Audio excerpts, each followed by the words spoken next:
Hello guys, welcome back to the channel. In this today's video, I'm going to show you how to obtain beneath the Meteor Shower achievement in Heartopia game.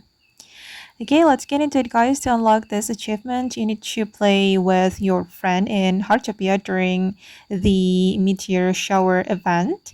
And you need to find a Doris. Usually she's at the fishing village, and then go to her store and buy this action, Wish Upon Shooting Stars. Once you have this action, you need to play this action with your friend. Okay, you're going to stand with your friend and use the wishing emote. Okay, and then I'm going to follow my friend.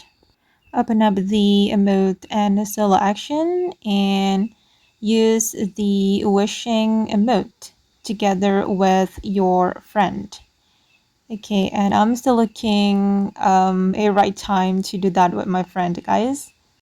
All right, I'm waiting for her to make a wish or to use the wishing emote. Okay, now. All right. Finally, I have just unlocked the Beneath the Meteor Shower achievement. Okay, guys, and that's how you can unlock the hidden achievement, which is the Beneath the Meteor Shower in Heartopia. Hope this video will be useful for you. Thank you so much for watching, and bye!